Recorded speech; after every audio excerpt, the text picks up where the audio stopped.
There's something almost unreal about the first time you see it. At first, it's just a thin glimmer in the distance, a silver blade rising from an ocean of golden sand.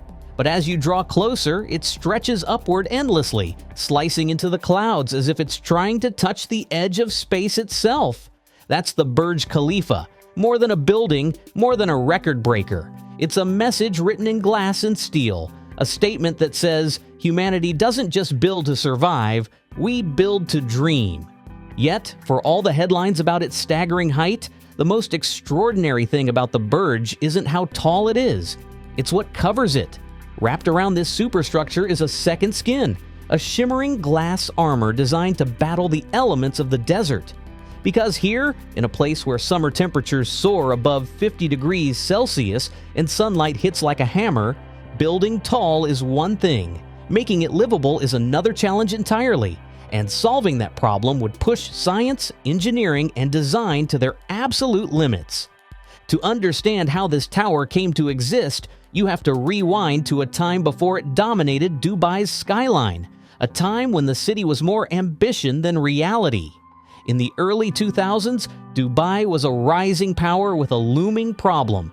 Its wealth still relied heavily on oil, and everyone knew that oil wouldn't last forever.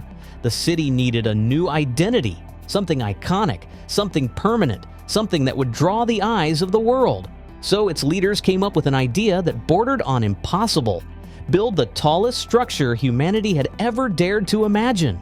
Not just taller than anything that came before, but beautiful, futuristic, and impossible to ignore. Construction began in 2004. 6 years later, the world watched in awe as the Burj Khalifa officially opened, 2,717 feet tall, 163 stories high, and visible from nearly 100 kilometers away. But once the steel and concrete were in place, the real challenge began. How do you protect a structure of that size from the brutal desert climate? How do you create windows that can withstand scorching sunlight, hurricane-force winds, and drastic temperature changes, yet still remain crystal clear for those sweeping views of the Arabian Gulf? The solution began with something that feels almost poetic: sand. The very substance that defines the desert became the starting point for the building's armor. But not just any sand, ultra-pure quartz, mined and refined to perfection. It was mixed with soda ash and limestone in precise, carefully guarded proportions. That mixture was then fed into a furnace the size of a small house, where it was blasted with heat exceeding 2,700 degrees Fahrenheit. Inside, a remarkable transformation took place. The dull, gritty sand melted into a river of glowing orange liquid, molten and alive, flowing like lava. This was the birth of the Burj Khalifa's glass. But turning that molten stream into flawless panels wasn't a simple task. The molten glass was gently poured onto a bed of liquid tin, a process known as float glass manufacturing. Because glass is lighter, it spread perfectly across the tin's surface, forming a smooth, uniform sheet without rollers or imperfections. It was like watching a sheet of liquid light settle into place. Yet even then, the work wasn't done. If the glass cooled too quickly, internal stresses would cause it to shatter under pressure. So it was slowly and carefully cooled in a long tunnel, a process known as annealing, which stabilized its structure and gave it strength. Once cooled, the glass underwent one of the most advanced processes in modern engineering: magnetron sputtering. Inside a vacuum chamber, atoms of silver and other metals were fired onto the surface of the glass, building up invisible layers measured in nanometers. These microscopic coatings completely changed how the glass behaved. They reflected infrared radiation, keeping the desert's brutal heat outside. They blocked ultraviolet rays, protecting the interior from fading and damage. And yet, they still allowed visible light to pour through, filling rooms with natural daylight and preserving the breathtaking views. The transformation continued as the glass was reheated to around 1,150 degrees Fahrenheit and then blasted with cold air, a process called tempering. This rapid temperature shock compressed the surface, making the glass up to 5 times stronger than ordinary windows. And if it ever did break, it would crumble into small, harmless pieces instead of dangerous shards. Finally, two sheets of glass, one coated, one laminated, were fused together with a thin spacer in between, forming a sealed cavity. That space became a powerful thermal barrier, locking the heat out and the cool air in.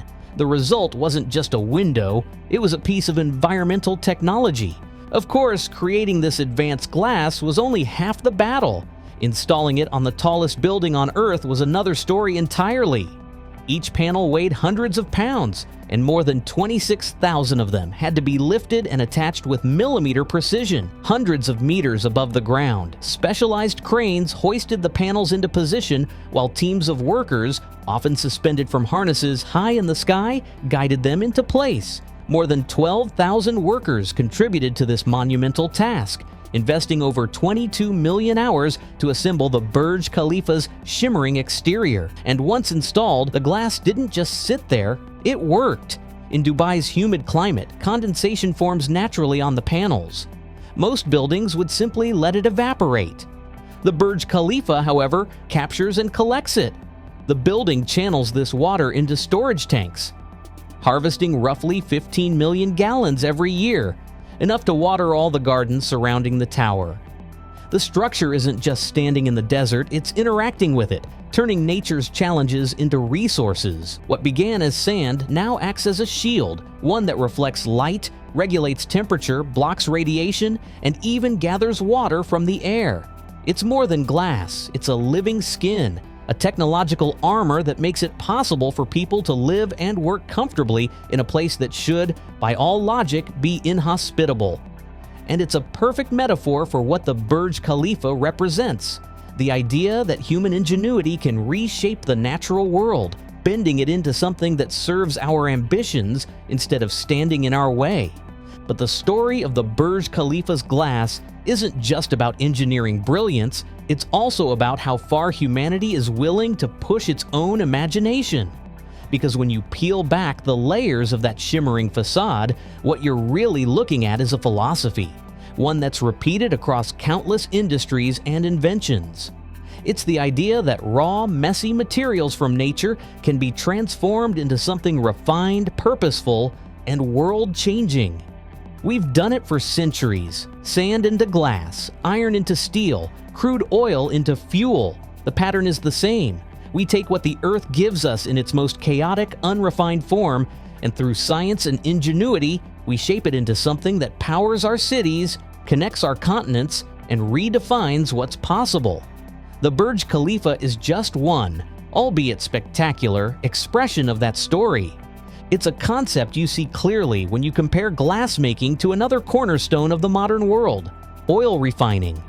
Deep in the heart of Texas, vast refineries receive shipments of crude oil, thick, black, and unusable in its natural state.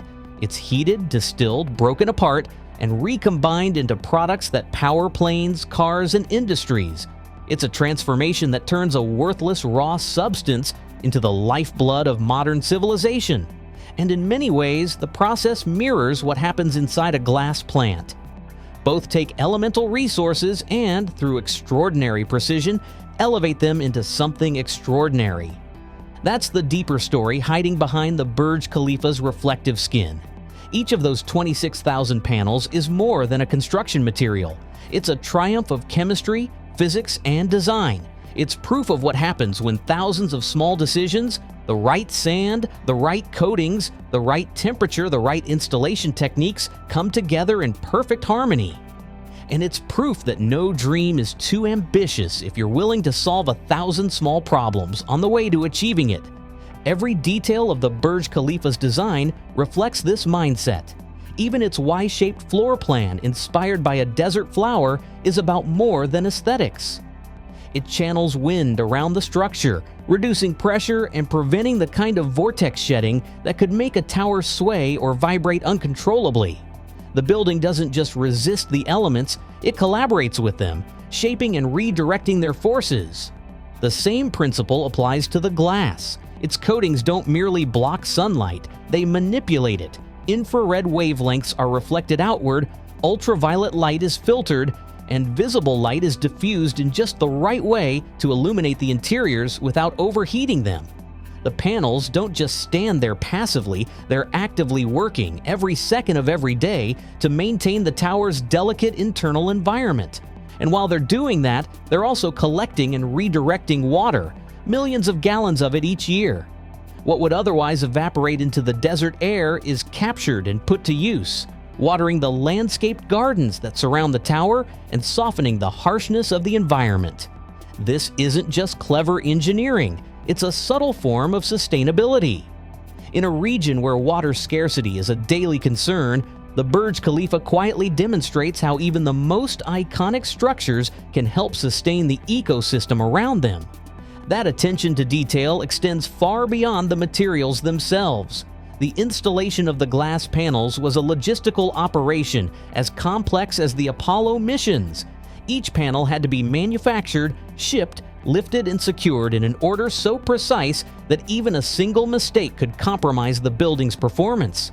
Wind loads, thermal expansion, alignment tolerances, every variable was calculated down to fractions of a millimeter. The result is a facade that isn't just strong and beautiful, but perfectly integrated into the building's structural system. And perhaps the most fascinating part, even after all these years, the Burj Khalifa's glass is still doing exactly what it was designed to do, and doing it flawlessly. The tower remains cool and habitable in one of the hottest climates on Earth. Its interior spaces are flooded with natural light without becoming ovens. Its reflective surface still gleams under the desert sun, as striking now as it was on the day it opened.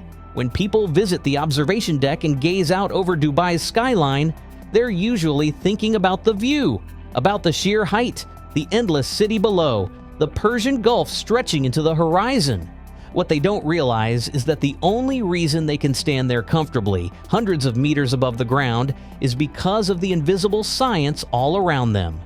Every ray of sunlight they see, every gust of hot desert wind that never makes it inside, every drop of condensation that's quietly collected, all of it is the result of deliberate, meticulous choices made decades earlier. And that's the deeper beauty of the Burj Khalifa story. It's not just a tale about building the tallest tower. It's about humanity's refusal to accept the limitations of nature as they are. It's about solving problems that once seemed unsolvable, not by brute force, but by creativity, precision, and persistence. It's about looking at something as simple as sand and deciding it can become something extraordinary. When the Burj Khalifa opened in 2010, it was hailed as a symbol of wealth and ambition. But if you look closer, you see something much bigger. You see the fingerprints of thousands of people across continents, scientists, engineers, designers, and workers, each contributing their expertise to a single vision. You see the fusion of ancient knowledge and cutting-edge technology. You see a structure that doesn't just defy gravity, but also climate, physics, and time. And perhaps most importantly, you see a promise.